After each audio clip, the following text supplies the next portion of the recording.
നമ്മളിങ്ങനെ ഗ്രാജുവലിയാണ് വെള്ളം മാറുന്നത്. സ്ലോലി കണ്ടോ, കുറേശ്ശായിട്ട് വെള്ളം പോകുന്നുണ്ട്.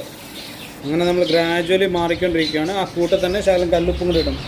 കണ്ടോ, ഇൻഫെക്റ്റഡ് പാർട്ടിൽ നല്ലപോലെ ഇൻഫെക്ഷൻ ആയിട്ടുള്ളിടത്ത് ഇത് നമ്മുടെ മെത്തിലിൻ ഇങ്ങനെ പറ്റിപ്പിടിച്ചിരിക്കും. കണ്ടോ, അത് നല്ലതാണ്. അപ്പോൾ കൂടുതൽ ഇൻഫെക്ഷൻസ് വരത്തില്ല. ഇതിനെ ഇങ്ങനെ വരുന്ന മീനെ നമ്മൾ കൂട്ടത്തിൽ നിന്ന് മാറ്റിയിട്ടിട്ട് വേണം എപ്പോഴും ട്രീറ്റ് ചെയ്യാനായിട്ട്. അതായിരിക്കും ഏറ്റവും ബെസ്റ്റ്.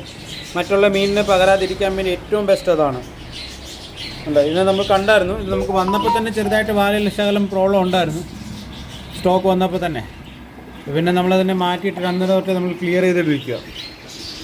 ഇങ്ങനെയാണിത് റെഗുലറായിട്ട് 2 ദിവസം കൂടുമ്പോൾ ഇതിൻ്റെ വെള്ളം മാറി ഒരു 50 to 75% വാട്ടർ ചേഞ്ച് ചെയ്ത് കൊടുത്ത് കണ്ട നല്ലപോലെ പോയി. അതിൻ്റെ സ്കിന്നേ ഇല്ല അവിടെ. അതൊക്കെ പക്ഷേ ഒത്തിരി വ്യത്യാസമുണ്ട് കേട്ടോ, വ്യത്യാസമായി വരുന്നുണ്ട്. അപ്ഡേറ്റ്സ് ഞാൻ തന്നുകൊണ്ടിരിക്കാം.